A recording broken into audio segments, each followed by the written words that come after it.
You are sleeping on this book. A few months ago, Laura and I went to Glance Fest in London, had a great time, vlog up there, and we met some brilliant authors while we were there. Got to chat with them and met some authors we hadn't heard of before, including this man, Rogba Payne. And this was his first book that had been published. In fact, it hadn't been published at the time of Glance Fest, but we were still able to buy a copy. This is your top tip. Go to these festivals, folks, because sometimes the authors have books that haven't been released yet. We went to a talk about book covers, and one of the book covers that came up was the cover for Dance with Shadows, which is this book here. And can I just say, amazing. Look at it. Just look at it. Don't need to say anything else. This is one of those moments where it was absolutely 100% right to judge a book by its cover, because I saw that, I thought, that looks badass. I need this book.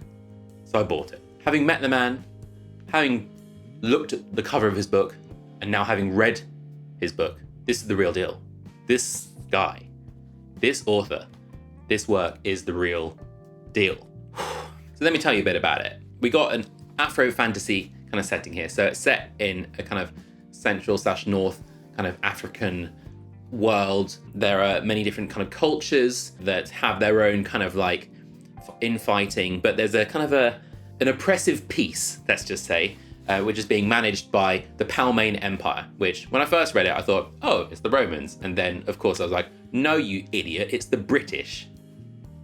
Just got to admit to my blind spots there. We have this main character, his name is Rumi, and the whole tale generally follows his arc and his kind of quest to work through some incredible trauma and to master his own innate abilities. And the book starts off with him essentially being an incredible musician. And he is auditioning for this position in this band of musicians who are playing at the court of the local ambassador to the empire. He is trying to do this in order to save up enough money to help his mother and their community out of debt. Things go south. I don't really want to give any more of the setup because I thought that the moment that things really did start to go bad was such a wonderful example of the first act going into second act kind of decline. I thought it was a really well told, really well set up, and from there on we get a second act in the wilderness where Rumi is essentially trying to discover himself, where he's trying to work out what his own kind of goals are. What is powering him is some form of revenge. But in order to gain his revenge, he will need to learn some new skills, and as a musician, that is only going to get you so far when you have to defeat bad people. So he needs to learn how to fight, and he needs to learn how to wield his shadow, which is essentially the magic system of the book that sort of, I guess, slightly similar to Andrew Watson, friend of the channel, his Shadowbinders trilogy. It kind of works slightly different because in Andrew's series, the shadows are sort of like another personality that the protagonist can kind of converse with.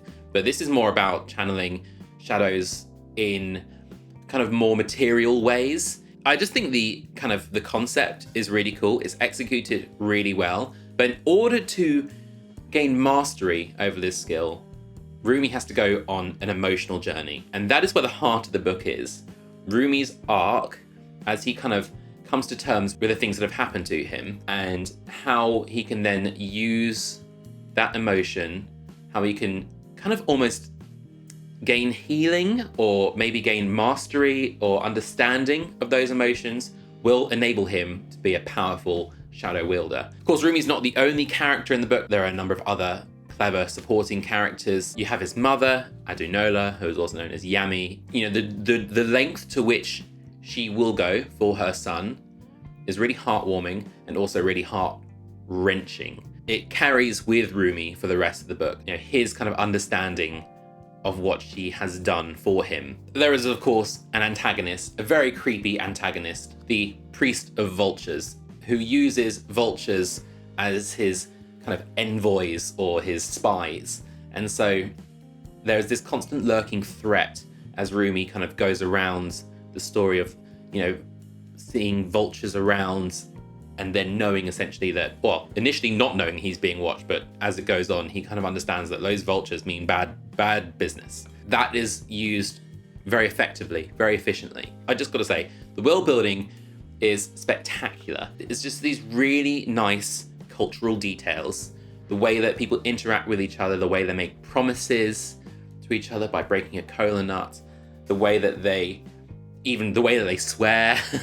It's just really well observed, really well painted. Another aspect of this worldbuilding I really enjoyed was how gods, or like these powerful spirits, are essentially accessible by powerful people, that essentially you can call down these ancestral spirits to aid in certain things, although you'd have to have a pretty good reason to do it. And these entities are called Agbara, and they come in at certain points in the story to really heighten the epic scale of what's happening. It kind of reminded me a little bit of Malazan in a weird way. Now, it's less confusing than Malazan, and I think it's written in a really tight way, a really accessible way. I think that no one's going to have any trouble reading this and understanding what's going on. Of course, we've touched a bit on the themes, but it goes deeper than just, healing. We have generational wounds between people groups that need to be overcome. We have spiritual themes and religious overtones. There are passages from these sacred texts that are included in the book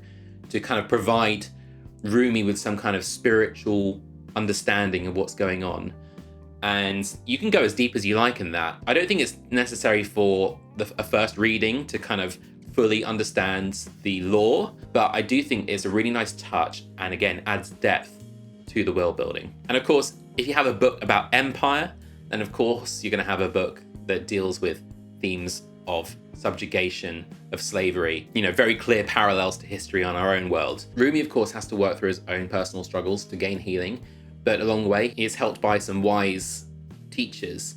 We have Zarkanis and we have Gaitan, and they both have these opportunities to teach Rumi something about himself and to help him overcome his deep trauma. There are so many kind of like clever, wise monologues that kind of feel like they're teaching you something. I just really enjoyed them, especially Zarkanis. I think that she is brilliant, and I really enjoyed basically every page that she was on. Kind of a bit of the old master kind of trope, but done very well. I'd say there are quite a few kind of tropes executed very well in this book. The fight scenes as well, often action scenes in books, I kind of lose a sense of what's happening when it's kind of describing the movement of the arms or the legs or the spears or the magic.